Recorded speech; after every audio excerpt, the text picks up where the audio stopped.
صحیح. اچھا, پاکستانی آفرز, آپ نے اس میں اپنا ایک ٹرمنالوجی یوز کی ہوئی ہے پاکستانی آفرز کے حوالے سے. ٹھیک ہے, ہمیں پتہ تو چلتا ہے کہ اگر وہاں پہ جو پاکستانی مقیم ہیں ان کے ساتھ کیا برتاؤ ہو رہا ہے ان کی طرف سے, ان کی گورنمنٹ کی طرف سے.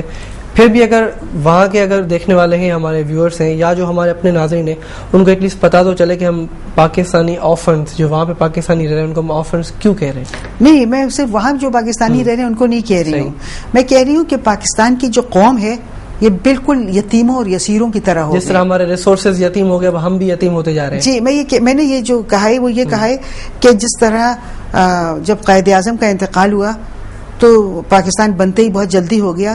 تو اگر آپ یہ دیکھیے, اگر آپ ان کو ہم کہتے ہیں بابا قوم, تو اگر جیسے یہی ہوا کہ جیسے بابا قوم کا جو انتقال ہوا تو قوم جو تھی وہ واقعی یتیم ہو گئی. صحیح. آپ کو میں مثال دوں گی. مثال کے طور پہ آپ دیکھیے کہ کوئی پاکستانی جو ہے اگر وہ اس پہ کوئی الزام ہوتا ہے قتل کا, مثال کے طور پہ وہ جو تھے احمد قاسی, کہا گیا تھا کہ انہوں نے 2 CIA کے لوگوں کو مار دیا تھا, اس لیے امریکہ کا پورا تمام جو ان کے ادارے تھے وہ پوری دنیا بھر میں گھوم رہے تھے, ڈھونڈ رہے تھے احمد قاسی کو. اور پاکستان کے بھی جتنے ادارے ہیں, وہ فوج ہو یا ایجنسیز ہوں, وہ سب احمد قاسی کو ڈھونڈ رہی تھی. آخر میں وہ جو تھے لغاری, فاروق لغاری, انہوں نے, ان کے بیٹے نے یا کسی نے ان کو سراغ لگا لیا. ان پیسے بھی بہت رکھے ہوئے تھے, پیسے کمانے کا لوگوں کو بہت مرض ہے اس ملک میں, تو انہوں نے نشاندہی کر دی اور ان کو پکڑوا دیا. اور امریکہ نے ان کو امریکہ میں لے جا کے ایک نام نہاد ان پہ وہ چلا کے مقدمہ ان کو شہید کر دیا. صحیح. اچھا, وہ کہنے کو یہ ہے کہ دیکھیے یہ انہوں نے قتل کیا تھا اس لیے ہم نے کیا. اب آپ یہ دیکھیے کہ ریمنڈ ڈیوس نے قتل کیا پاکستانی لوگوں کو, مگر آپ دیکھیے چاہے پاکستان کے تمام ادارے, چاہے فوج ہو, چاہے ایجنسیز ہوں, چاہے عدالتیں ہوں, چاہے میڈیا ہو, بہت سی میڈیا, ساری میڈیا نہیں مگر بہت سی میڈیا, وہ سب کی مجھے لگتا ہے کہ کوشش یہی تھی کہ, مجھے لگتا ہے کیا آپ نے دیکھ لیا کہ سب مل کے ایک امریکی قاتل کو چھڑانے کی کوشش کر رہے تھے. امریکہ کے ادارے تو کر رہے تھے کیونکہ وہ ان کے ملک کا باشندہ تھا.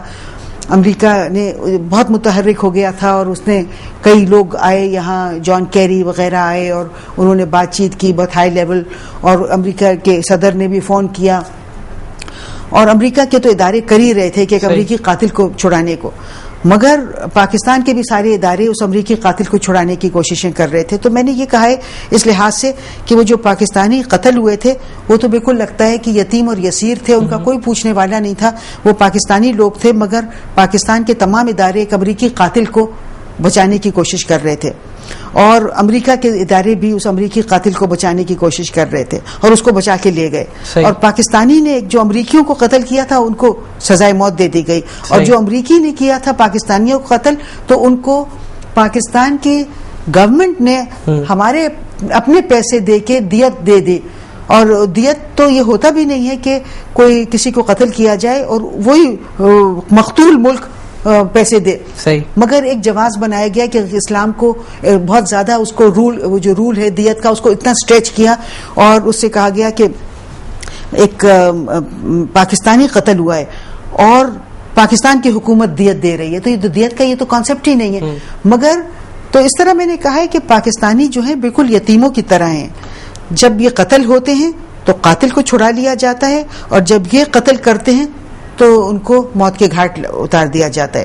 پھر اگر آپ دیکھیں ڈاکٹر عافیہ صدیقی کا, کہ انہوں نے کسی کو قتل نہیں کیا, ان پہ کسی امریکی اس نے حملہ کیا اور ان کو زخمی کیا, انہوں نے کسی کو قتل بھی نہیں کیا, نہ انہوں نے کسی پہ کو زخمی کیا, مگر ان کو 86 ایئرز کی سزا دے دی گئی, کیونکہ ایسا لگتا ہے کہ یہ ڈاکٹر عافیہ صدیقی بھی ایک یتیم اور یسیر ملک کی ایک باشندہ ہیں.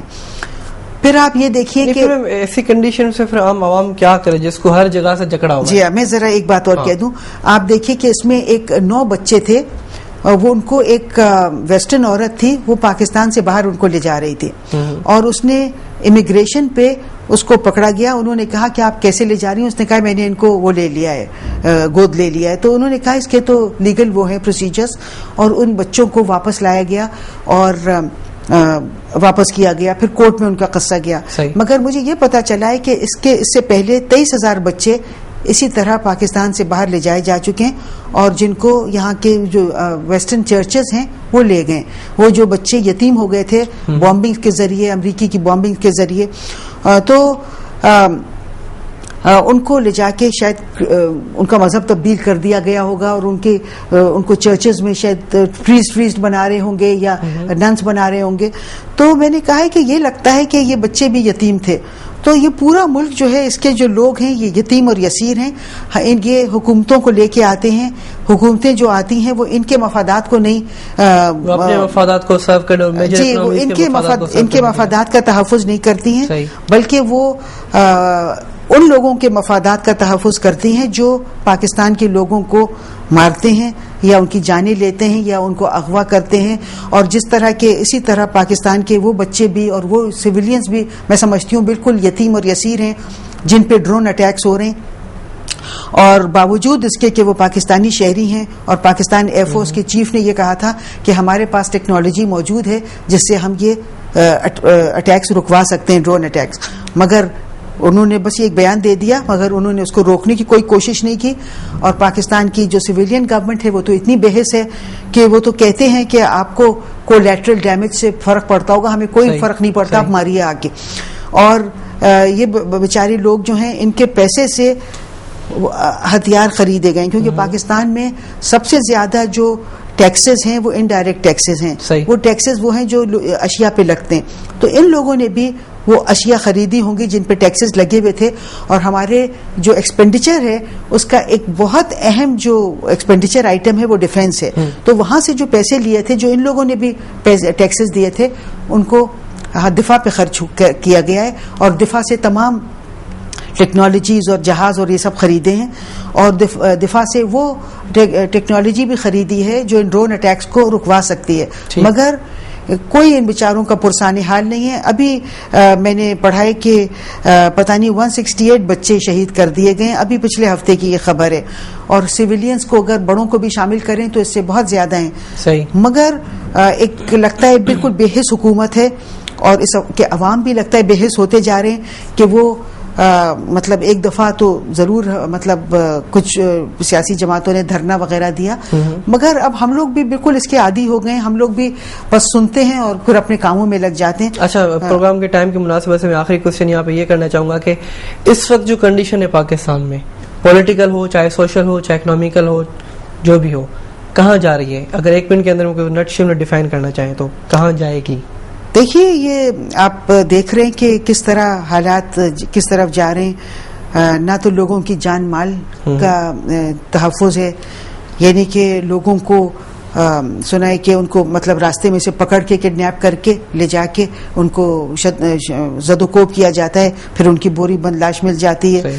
پھر آپ دیکھیے کہ شمالی وزیرستان میں اور جنوبی وزیرستان میں ڈرون اٹیک سے سویلینز کو یوں شہید کیا جا رہا ہے. پھر آپ دیکھیے کہ حکومت کو کوئی پرواہ نہیں ہے، مہنگائی اتنی بڑھتی جا رہی ہے، لوگوں کے دسترس سے باہر ہو گیا کھانا، مگر حکومت خوش ہے کیونکہ حکومت ایک فیوڈل لابی سے تعلق رکھتی ہے، اور کھانے پینے کی جب چیزیں بڑھتی ہیں تو ان کے لیے بہتر ہوتا ہے، ان کی آمدنیاں بڑھتی ہیں، ان کی دولت بڑھتی ہے. پھر اگر آپ دیکھیے تو لا اینڈ آرڈر بھی دیکھ لی، معیشت کا حال دیکھیں، انڈیکیٹرز ہماری کوئی بہتری دکھائی نہیں رہے. جی وہ بہت بلکہ خراب ہوتے جا رہے ہیں. پھر مارکیٹس ہمارے ڈاؤن ہے اوورآل، اور پاکستان بالکل آئسولیٹ ہو رہا ہے، کیونکہ پاکستان کی جو حکومت جو فیصلے کر رہی ہے وہ فیصلے باہر ہو رہے ہیں، اور اس سے ہم اپنے بہت سے دوستوں کو جو ہمارے بالکل بھروسے والے دوست ہیں چائنا جیسے، ان کو ہم متنفر کر رہے ہیں. ٹھیک. تو ایک طرف تو امریکہ پاکستان میں اپنا دہشت گردی کا جال بچھا رہا ہے، اور پاکستان سے چائنا میں بھی اور ایران میں بھی دہشت گردی ہو رہی ہے. ایک تو یہ کر رہا ہے، وہی نیو ورلڈ آرڈر پہ لے جانے کے لیے پاکستان کے زمین کو استعمال کیا جا رہا ہے. دوسری طرف پاکستان کو بدنام بھی کیا جا رہا ہے کہ پاکستان جو ہے یہ دہشت گردی کا اڈا ہے. تو آپ دیکھیے یہ حالات ہیں. تو اس میں تو بہت ہی یعنی کہ پاکستان یعنی کہ بہت ہی برے حالات ہیں کہ یعنی کہ آپ یعنی کوئی ایکسپیکٹیشن نہیں لگا سکتے کسی سے، اور کوئی پریڈکشن نہیں دے سکتے کہ اب کیا ہونے والا ہے سب کچھ. یہ جو ہے کہ پاکستان کے جو موجودہ ادارے ہیں، یہ تو میں سمجھتی ہوں، میں ضرور کہنا چاہوں گی کہ یہ بہت اچھا ہے کہ آرمی ابھی فی الحال امریکہ کی اور برطانیہ کی اس پریشر میں نہیں آ رہی ہے اور شمالی وزیرستان پہ آرمی آپریشن نہیں کر رہی ہے. میں سمجھتی ہوں یہ بہت اچھا فیصلہ ہے اور اس پہ ان کو قائم رہنا چاہیے اور مزید اس کا فیصلے کو اور وہ جو ہیں اس میں بھی پھیلانا چاہیے کہ امریکہ میں پاکستان کے فیصلے نہ ہوں. پاکستان کے چاہے وہ عسکری فیصلے ہوں, چاہے وہ سیاسی فیصلے ہوں, چاہے وہ معاشی فیصلے ہوں, وہ پاکستان میں ہوں اور جو لوگ ان فیصلوں پہ عمل درآمد کریں وہ بھی خالصتاً پاکستانی لیڈرشپ ہو جو قابل ہو اور جو ایماندار ہو اور جس کا کوئی تعلق امریکہ کے کسی ایجنسی سے یا ان کے امریکہ کے کسی اداروں سے, اسٹیبلشمنٹ سے یا ایجنسی سے نہ ہو. یہی صرف طریقہ ہے پاکستان کو بچانے کا. ٹھیک ڈاکٹر شاہد وزارت صاحب, بہت بہت شکریہ آپ کا کہ ہمیں کنٹینیوسلی جوائن بھی کیا پروگرامس میں اور پرووکنگ تھاٹس پرووائڈ کیا ہمارے ناظرین کو. Thank you very much.